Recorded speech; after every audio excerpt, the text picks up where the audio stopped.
हर बार की तरह इस बार भी हम लेकर आए हैं एक खास विषय जो जुड़ा है वैशाख मास की मोहिनी एकादशी से। यह वह पावन तिथि है जब भगवान विष्णु ने मोहिनी रूप धारण कर धर्म की रक्षा की थी। आज के इस विशेष प्रसंग में हम जानेंगे मोहिनी एकादशी व्रत से जुड़ी सभी महत्वपूर्ण बातें। व्रत किस दिन रखा जाएगा, इसकी सटीक तिथि क्या होगी, दशमी कब पड़ेगी, एकादशी किस दिन है, द्वादशी का पारण कब करना चाहिए और सबसे जरूरी बात, इस दिन पूजा कैसे करनी चाहिए और भगवान को क्या अर्पित करना चाहिए। हर एकादशी की तरह मोहिनी एकादशी का भी एक विशेष महत्व है जिसकी विधि, फल और प्रभाव अलग है। माना जाता है कि इस दिन यदि किसी निर्धन या जरूरतमंद को भोजन कराया जाए, विशेषकर गौ माता को हरा चारा या गुड़ खिलाया जाए, तो व्यक्ति को करोड़ों गुना फल प्राप्त होता है। शास्त्रों में कहा गया है कि मोहिनी एकादशी पर गौ सेवा करने से पुण्य ऐसे फलता है जैसे करोड़ों यज्ञों का फल एक साथ मिल जाए। इसीलिए हर एकादशी की पूजा में कुछ विशेष बातें होती हैं जो अतिरिक्त रूप से करनी चाहिए ताकि उसका पुण्य फल प्राप्त हो सके।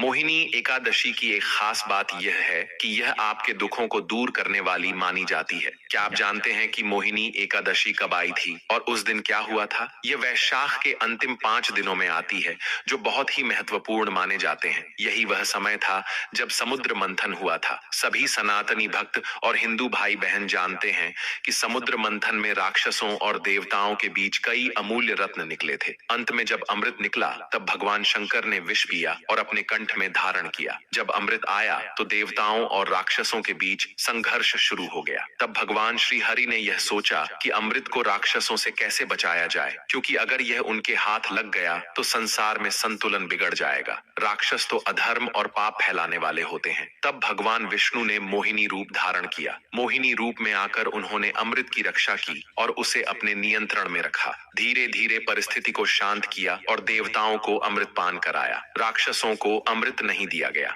हमने एक वीडियो भी बनाया है जिसमें वैशाख के अंतिम 5 दिनों की विशेषता बताई गई है। आप उसे जरूर देखें। वैशाख के आखिरी 5 दिन इतने महत्वपूर्ण हैं कि अगर इन दिनों में स्नान किया जाए तो पूरे महीने के बराबर पुण्य फल मिलता है। मोहिनी एकादशी से इन दिनों की शुरुआत होती है, इसलिए इसका महत्व और भी अधिक हो जाता है। ये 5 दिन अमृत मंथन की कथा से जुड़े हुए हैं और इसीलिए इनकी महिमा भी खास मानी जाती है। इस प्रकार जानकारी बहुत ही महत्वपूर्ण है जो हम इस वीडियो में आपको देने जा रहे हैं। उम्मीद है आप वीडियो को अंत तक जरूर देखेंगे ताकि एकादशी व्रत से जुड़ी सारी बातें ठीक से समझ सकें। यह व्रत कोई सामान्य उपवास नहीं है, बल्कि यह एक खास आध्यात्मिक साधना है। हर कोई इसे पूरी तरह निभा नहीं सकता। केवल एक दिन भूखा रह लेना ही एकादशी का व्रत नहीं माना जाता। असली एकादशी व्रत के लिए 3 दिन का नियम होता है जिसका पालन शास्त्रों के अनुसार करना जरूरी होता है। पर हर एकादशी से जुड़ी तीनों दिन की पूरी जानकारी देते हैं। क्या करना है, क्या नहीं करना है, क्या खा सकते हैं, क्या नहीं, और कौन कौन से नियमों का पालन जरूरी होता है। जानकारी शुरू करने से पहले आपसे निवेदन है कि अगर वीडियो थोड़ा भी अच्छा लगे तो इसे लाइक जरूर करें और चैनल को सब्सक्राइब भी कर लें। ये जानकारी पूरी तरह शास्त्रों पर आधारित है जो शायद आपको अन्य जगहों पर आसानी से न मिले। मेरी जानकारी के अनुसार कोई और चैनल ऐसा नहीं है जो पुराणों और धर्म ग्रंथों की इतनी गहराई से बात करता हो। यदि किसी को प्रभु की भक्ति के जरिए सही दिशा मिलती है और वह लाभ उठाता है तो यह सबसे बड़ा पुण्य होता है। इसीलिए इस वीडियो को ज्यादा से ज्यादा लोगों तक पहुंचाएं ताकि वे भी इसका लाभ ले सकें। जब वे इस जानकारी के आधार पर व्रत और पूजा करेंगे तो उन्हें पूर्ण फल मिलेगा और उसका कुछ पुण्य आपको भी मिलेगा, क्योंकि आपने वह जानकारी उन तक पहुंचाई। किसी को धर्म के मार्ग पर चलने की प्रेरणा देना बहुत बड़ा पुण्य का कार्य है। इससे भगवान श्री हरि विष्णु भी प्रसन्न होते हैं। इसीलिए आप इस वीडियो को अधिक से अधिक साझा करें, अधिक लोगों तक जरूर पहुंचाएं। और अगर आप भी चाहते हैं कि आपका व्रत सफल हो तो कमेंट बॉक्स में ओम नारायण नमः जरूर लिखें। यह वैशाख एकादशी का मूल मंत्र है। इस मंत्र को जितना अधिक जपेंगे और लिखेंगे उतना ही अधिक कल्याण होगा और एकादशी के दिन इसका प्रभाव कई गुना बढ़ जाता है। चैनल पर हम हर दर्शन को, विशेष रूप से मोहिनी एकादशी जैसे पर्वों को समर्पित करते हैं। यह वैशाख महीने की दूसरी एकादशी होती है। मोहिनी एकादशी के दिन भगवान श्री हरि ने मोहिनी रूप धारण कर अमृत कलश की रक्षा की और बाद में देवताओं को उसका सेवन कराया। उन्होंने राक्षसों को उस अमृत से दूर रखा। रखा। इन 5 दिनों की जानकारी हम वेदों और पुराणों के आधार पर दे रहे हैं। हर दिन क्या हुआ था उसका विवरण भी हम इस वीडियो में देंगे। हम वीडियो का लिंक डिस्क्रिप्शन में भी साझा करेंगे, कृपया उसे जरूर देखें। तब आपको वैशाख के अंतिम 5 दिनों के लाभ और महत्व की गहराई से समझ होगी। इतनी बड़ी महिमा इन 5 दिनों की है और मोहिनी एकादशी तो उनमें सबसे विशेष है। आगे हम आपको विस्तार से बताएंगे कि मोहिनी एकादशी के दिन कौन कौन से कर्म करने चाहिए और किस विधि से आपको यह व्रत पूरा करना है, उसकी जानकारी भी दे देते हैं। दशमी तिथि से इस व्रत का अनुष्ठान शुरू हो जाता है। इस दिन से ही कुछ चीजों का त्याग करना जरूरी होता है। सबसे पहले बात आती है खाने पीने की। इस व्रत में कुछ खास चीजें नहीं खानी चाहिए। दशमी को ही भोजन सीमित और सात्विक लेना चाहिए। खासकर काली उड़द की दाल, मशरूम, हरी सब्जियां, चने का साग और शहद का सेवन नहीं करना चाहिए। साथ ही मांस और मदिरा जैसे पदार्थ भी पूरी तरह से वर्जित हैं। वैसे तो ये चीजें सभी व्रतों में नहीं लेनी चाहिए। बहुत से लोग ऐसे होते हैं जो नॉन वेज खाते हैं या मांसाहारी होते हैं, फिर भी एकादशी का व्रत रखते हैं। तो ध्यान रखें कि एकादशी के व्रत का असर तभी होता है जब आप दशमी से ही इन सब का त्याग कर दें। केवल एकादशी के दिन उपवास कर लेना ही काफी नहीं होता। नियम के अनुसार दशमी को रात का भोजन भी नहीं करना चाहिए। दिन में हल्का भोजन करें और रात में फल या दूध लेकर आराम करें, यही सही तरीका है। अब बात करते हैं दांत साफ करने की। एकादशी व्रत में नमक से बनी चीजें भी नहीं लेनी चाहिए, इसलिए टूथपेस्ट का इस्तेमाल भी वर्जित है, क्योंकि उसमें भी नमक होता है। जब नमक व्रत को तोड़ सकता है तो फिर हम उसे क्यों इस्तेमाल करें? आप कहेंगे कि फिर मंजन कैसे करें? दातून भी नहीं कर सकते, क्योंकि एकादशी के दिन किसी पेड़ पौधे को तोड़ना भी दोष माना जाता है। ऐसे में क्या करें? तो इसका आसान उपाय यह है कि आप एक दिन पहले रात में ही अच्छे से दांत साफ कर लें, ताकि एकादशी के दिन मुंह पूरी तरह साफ रहे। एकादशी के दिन केवल सादा पानी लेकर कुल्ला करें, इससे भी मुंह की शुद्धता बनी रहेगी। अगर फिर भी कुछ विशेष करना चाहें तो बाजार में व्रत के लिए विशेष प्रकार के मंजन आते हैं। ये हर्बल होते हैं और इनमें ना तो नमक होता है ना कोई केमिकल। ये खास तौर पर व्रत के लिए ही बनाए जाते हैं, तो आप इनका प्रयोग कर सकते हैं। मोहिनी एकादशी के दिन सूर्योदय से पहले उठ जाना चाहिए और स्नान करना आवश्यक होता है। हर एकादशी का कुछ खास महत्व होता है जो शास्त्रों और पुराणों में बताया गया है। जब आप इसकी कथा सुनेंगे तो उसमें भी इसका विशेष महत्व मिल सकता है, या फिर आप पुराणों में इसका वर्णन पाएंगे। इस दिन आपको स्नान है ना, वह विशेष होगा। इस दिन गंगा स्नान का विशेष महत्व बताया गया है। मोहिनी एकादशी के दिन गंगा स्नान सभी दुखों को दूर करने वाला और पवित्रता देने वाला माना गया है। अगर आप गंगा तट पर जाकर स्नान कर सकते हैं तो बहुत अच्छा है, लेकिन अगर संभव नहीं है तो घर पर भी गंगा स्नान का फल प्राप्त किया जा सकता है। इसके लिए सबसे पहले स्नान की बाल्टी को अच्छे से साफ करें, उसमें थोड़ा सा गंगा जल डालें, चाहे सिर्फ 2 बूंद ही क्यों ना हो। फिर उसमें शुद्ध जल भरें। अगर मिल जाए तो सफेद फूल भी उसमें डाल सकते हैं, लेकिन यह आवश्यक नहीं है। सिर्फ गंगा जल डालना भी काफी रहेगा। जब स्नान करें तो उत्तर दिशा की ओर मुख करके हर हर गंगे बोलते जाएं। इस तरह से किया गया स्नान भी गंगा स्नान का फल देता है। अगर आप गंगा जी नहीं जा सकते तो चिंता की जरूरत नहीं है। घर पर इस विधि से स्नान करने से भी आपको वही पुण्य मिलेगा। स्नान के बाद साफ वस्त्र पहने, फिर अपने घर के मंदिर की सफाई करें और पूजा की तैयारी करें। पूजा की सभी आवश्यक चीजें एकत्र करें। भगवान माधव या विष्णु जी की तस्वीर या मूर्ति रखें। रोली, मोली, पान, सुपारी, लौंग, इलायची, धूप, दीप, फूल, फल और तांबे का एक लोटा रखें। अगर संभव हो तो पूजा की चौकी पर पीले कपड़े का आसन बिछाएं और वहीं पूजा सामग्री सजाएं। इत्र भी रख सकते हैं। पंचामृत तैयार करने के लिए कच्चा दूध, दही, घी, शक्कर और गंगा जल का उपयोग करें। ध्यान रखें, एकादशी के दिन शहद का उपयोग नहीं करना चाहिए, इसलिए उसकी जगह गंगा जल लें। इन 5 चीजों से पंचामृत बना लें। पूजा करते समय उत्तर दिशा की ओर मुख करके बैठे। अब एक विशेष बात और ध्यान देने योग्य है कि इस दिन जल अर्पण जरूर करना चाहिए। यह एक कार्य पूरे वैशाख महीने के लिए बहुत फलदायक होता है और एकादशी पर तो इसका विशेष महत्व होता है। कई लोग रोज पूजा नहीं कर पाते, लेकिन जो एकादशी का व्रत रखते हैं उन्हें यह कार्य जरूर करना चाहिए। यमराज को जल अर्पित करना अनिवार्य है। हम आपको पिछली एकादशी की वीडियो में भी यह बात बता चुके हैं और आज फिर से बता रहे हैं कि इस दिन यमराज को जल देना क्यों जरूरी है। इस एकादशी पर कैसे जल अर्पित करना है उसकी विधि आपको बताएंगे। आपको अपने दक्षिण दिशा की ओर मुख करना है। तांबे का एक लोटा लेना है, उसमें थोड़ा गंगा जल और फिर शुद्ध जल भरना है। अब यमराज से प्रार्थना करनी है कि हम देव जी महाराज, यह जल हम आपको समर्पित कर रहे हैं, कृपया इसे स्वीकार करें और प्रसन्न हो। इसके बाद ओम यह देवाय नमः मंत्र को 3 बार बोलते हुए उस जल को यमराज को अर्पित कर दीजिए। फिर सूर्य देव और तुलसी माता को भी जल अर्पित कीजिए। आप जब भी जल अर्पित करें तो ओम नारायण नमः मंत्र का उच्चारण कर सकते हैं। यह बहुत शुभ होता है। अब बात करते हैं पूजा विधि की। इस दिन क्या करना है क्या नहीं करना, इसकी जानकारी आगे देंगे। पहले पूजा की सारी सामग्री इकट्ठा कीजिए। स्नान की विधि पहले ही बताई जा चुकी है। उम्मीद है आपने उसी तरह स्नान कर लिया होगा। अब सबसे पहले सामग्री और स्थान का शुद्धिकरण करें। तांबे का लोटा लें, उसमें गंगा जल और शुद्ध जल भरें। एक फूल लें और उस जल से जिस जगह आप पूजा करने जा रहे हैं वहां और सारी सामग्री पर जल छिड़कें। ओम पवित्र, ओम अपवित्र नमः मंत्र बोलते हुए शुद्धिकरण कीजिए। अब भगवान की स्थापना करें। यदि पहले से भगवान श्री हरि विष्णु की तस्वीर या मूर्ति आपके मंदिर में है तो वही उत्तम है। अगर नई स्थापना करनी है तो चौकी पर पीला वस्त्र बिछाइए और भगवान की तस्वीर रखिए। तस्वीर रखने से पहले पुष्प अर्पित करते हुए भगवान से कहिए कि हे प्रभु, यह पुष्प हम आपके आसन के रूप में अर्पित कर रहे हैं, कृपया स्वीकार करें। अगर चौकी नहीं है तो कोई बात नहीं, आप पृथ्वी पर भी साफ जगह बनाकर वही प्रक्रिया दोहरा सकते हैं। अगर किसी का कच्चा मकान है तो भी चिंता की बात नहीं है। भगवान भावना देखते हैं, घर की स्थिति नहीं। आप जमीन को गोबर या मिट्टी से लीप लें, वहां पुष्प अर्पित करें और भगवान की तस्वीर रखकर पूजन करें। भगवान की तस्वीर के दाईं ओर दीपक और धूप रखें। अपने दाएं हाथ में जल लेकर पहले हाथ धो लें।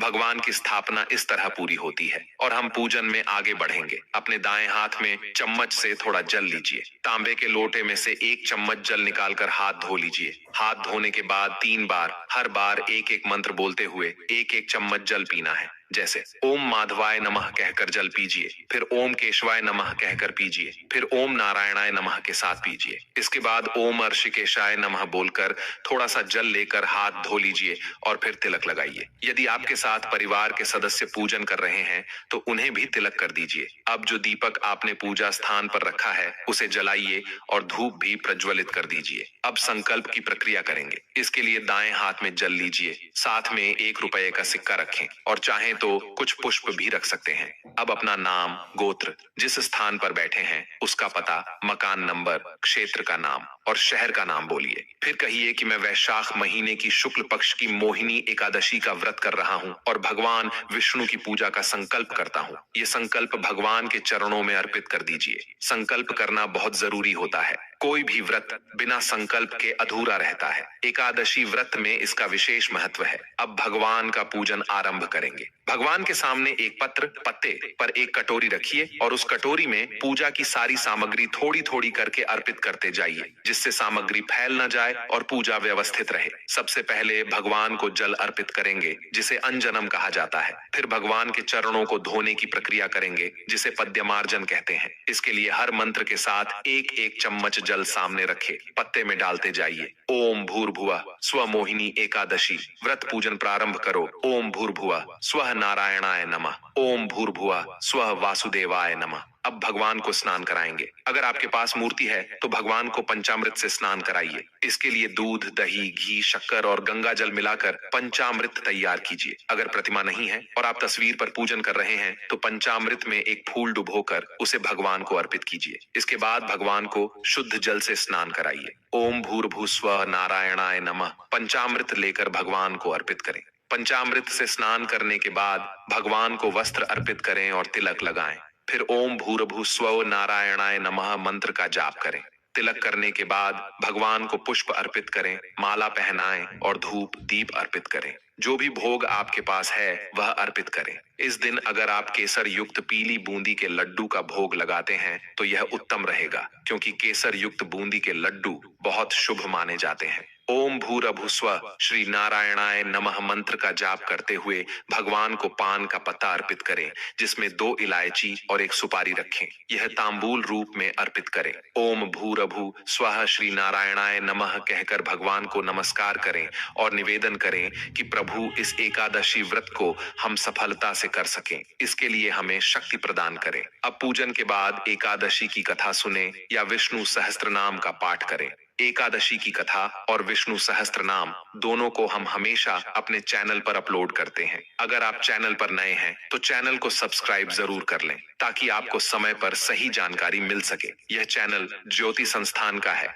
जहां सही जानकारी दी जाती है। कुछ अन्य चैनल्स पर गलत कथाएं होती हैं जो आपके व्रत को नष्ट कर सकती हैं। सही कथा सुनने और सही व्रत जानकारी के लिए चैनल को सब्सक्राइब करें और बेल आइकन दबाएं ताकि आपको हमारे वीडियो समय पर मिल सकें। संभव हो तो इस दिन नारायण कवच भी सुने जिसे हम आपके लिए अपलोड करेंगे। एकादशी व्रत के नियमों में प्रमुख रूप से ब्रह्मचर्य का पालन करना है। किसी के प्रति द्वेष और नफरत न रखें। घर में भगवान की स्थापना शांति और सौहार्द के साथ करें। समय का सही उपयोग करें और संभव हो तो कीर्तन करें। रात्रि को जागरण करें। अगले दिन पारण के लिए सूर्योदय से पहले उठकर तैयार हो जाएं। पारण से संबंधित विस्तृत जानकारी हम आपको एक अलग वीडियो में देंगे। अब बात करते हैं यमराज को जल अर्पित करने की। यह एक महत्वपूर्ण कार्य है। दक्षिण दिशा की ओर मुंह करके ओम यम देवाय नमः मंत्र बोलते हुए एक लोटा जल यमराज को अर्पित करें। अब हम बात करते हैं व्रत के समय और पूजन मुहूर्त की। एकादशी तिथि 7 मई को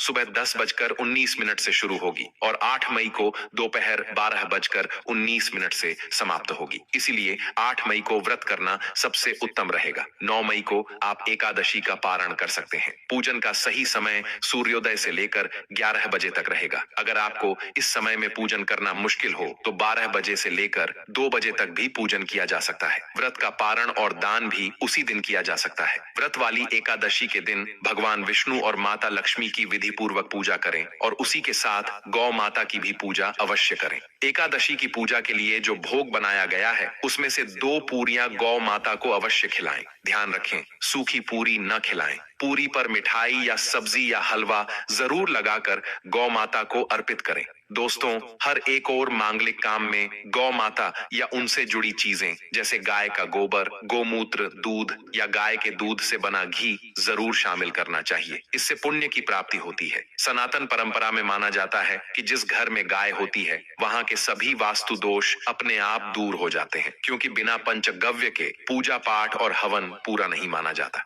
दोस्तों, महीने में एक बार परिवार सहित गौशाला जरूर जाएं और वहां गायों को हरा चारा खिलाएं। ऐसा करने से सभी प्रकार के दोष शांत हो जाते हैं। आपका प्रिय चैनल भी किसी को गलत जानकारी नहीं देगा और सही उपाय बताएगा। गर्मियों में गाय को साफ पानी पिलाएं और सर्दियों में गुड़ जरूर खिलाएं। खासकर मोहिनी एकादशी के दिन गाय को गुड़ खिलाना बहुत शुभ माना जाता है। लेकिन ध्यान रखें, गर्मियों में गाय को गोंद नहीं खिलाना चाहिए। गाय से जुड़ी कुछ शुभ और अशुभ संकेत भी होते हैं। जैसे अगर गाय का दूध दोहन करते समय वह ठोकर मार दे और सारा दूध गिर जाए तो यह अपशगुन होता है। लेकिन अगर आप यात्रा पर जा रहे हो और रास्ते में गाय अपने बछड़े को दूध पिलाते हुए दिख जाए तो यह संकेत देता है कि आपकी यात्रा सफल रहेगी। गाय की आवाज यात्रा पर निकलते समय सुनाई दे या रात में उसकी हुंकार सुनाई दे तो यह भी शुभ माने जाते हैं। दोस्तों, गाय के साथ कभी ऐसा व्यवहार न करें जिससे उन्हें तकलीफ हो। आज जब गाय को राष्ट्रीय पशु बनाए जाने और उन्हें अधिकार देने की बातें हो रही हैं, तो जरूरी है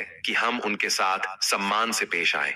कई लोग गाय से दूध लेना तो जानते हैं, लेकिन जब वह दूध देना बंद कर देती है तो उसे सड़कों पर छोड़ देते हैं। फिर कोई उसे मारता है, कोई पानी डालता है या बीमारी में तड़पने के लिए छोड़ देता है। ऐसी स्थिति बहुत दुखद है। शास्त्रों में साफ कहा गया है कि गाय को कभी मारना या पीटना नहीं चाहिए। उन्हें माता का दर्जा दिया गया है और जो कोई गाय को नुकसान पहुंचाता है वह ऐसा पाप करता है जैसे अपनी मां को चोट पहुंचाई हो। ऐसे व्यक्ति को नरक में कष्ट झेलना पड़ता है और अगले जन्म में पशु योनि मिलती है। गौतम मुनि ने एक बार गलती से गाय को डंडा मार दिया था जिससे उसकी मृत्यु हो गई। इस पाप से छुटकारा पाने के लिए उन्हें वर्षों तक तपस्या करनी पड़ी। यह मोहिनी एकादशी का ही अवसर था जब भगवान श्री कृष्ण ने बैल के रूप में आए एक राक्षस का वध किया था। इस पाप से मुक्ति के लिए उन्हें सभी तीर्थों को बुलाकर एक कुंड में स्नान करना पड़ा, तभी वे पाप मुक्त हुए। साथ ही जो व्यक्ति पानी पी रही गाय को डराकर भगाता है वह बहुत बड़ा पाप करता है। लेकिन ऐसे लोग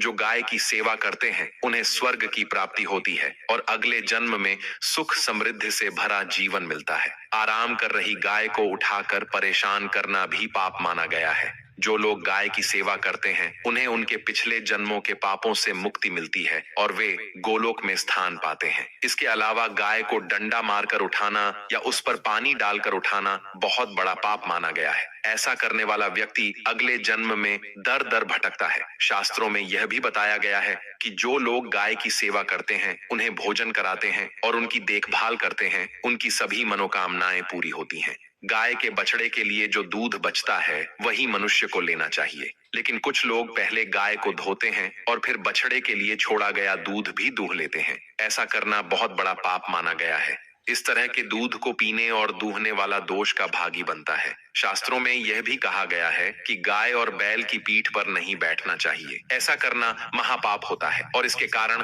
नरक की यातना भोगनी पड़ती है। नंदी जो महादेव के वाहन हैं, उन्होंने स्वयं इच्छा से शिव की सवारी बनना स्वीकार किया था, इसलिए वह एक अपवाद है। गाय का दान करना बहुत पुण्य का कार्य है, लेकिन कभी भी बूढ़ी या बीमार गाय का दान नहीं करना चाहिए। कठोपनिषद में भी नचिकेता की कथा मिलती है, जहां उन्होंने अपने पिता द्वारा बूढ़ी गायों का दान देने पर आपत्ति जताई थी। जो लोग दूध देने वाली गाय का दान बछड़े सहित करते हैं, उन्हें महान पुण्य की प्राप्ति होती है और वे स्वर्ग में स्थान पाते हैं। सूर्य, चंद्र, मंगल या शुक्र की राहु से युति हो तो पितृदोष बनता है। शास्त्रों के अनुसार सूर्य पिता का और मंगल रक्त का कारक होता है। यदि सूर्य शनि, राहु या केतु से प्रभावित हो या मंगल राहु केतु से जुड़ा हो तो यह दोष जीवन में संघर्ष लाता है।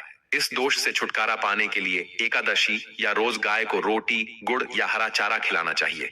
दोस्तों, हर एक और मांगलिक काम में गौ माता या उनसे जुड़ी चीज जैसे गाय का गोबर, गोमूत्र, दूध या घी का प्रयोग जरूर करें। इससे पुण्य मिलता है। सनातन परंपरा के अनुसार जिस घर में गाय होती है, वहां के वास्तु दोष अपने आप समाप्त हो जाते हैं। गाय के शरीर पर जो कुबड़ होता है, उसे बृहस्पति ग्रह का प्रतीक माना गया है। यदि किसी की कुंडली में बृहस्पति नीच राशि मकर में हो या अशुभ हो और यात्रा के समय सामने गौ माता दिख जाए तो उन्हें दाहिनी ओर से निकलने देना चाहिए। यह यात्रा की सफलता का संकेत होता है। अगर आप यात्रा पर निकले हो और रास्ते में गाय अपने बछड़े को दूध पिलाती हुई दिखे तो समझ लीजिए कि आपकी यात्रा सफल होगी। और जिस घर में गाय होती है उसमें वास्तु दोष स्वतः ही समाप्त हो जाता है। और आप जब भी रोटी बनाएं, हर दिन ताजी रोटी ही बनाएं। अगर आप गाय के लिए रोटी बना रहे हैं तो कोशिश करें कि उसे तुरंत ही गाय को खिला दें। अगर आप उस रोटी को रखकर अगले दिन देंगे तो वह बासी मानी जाएगी। गाय को कभी भी बासी रोटी नहीं खिलानी चाहिए। इससे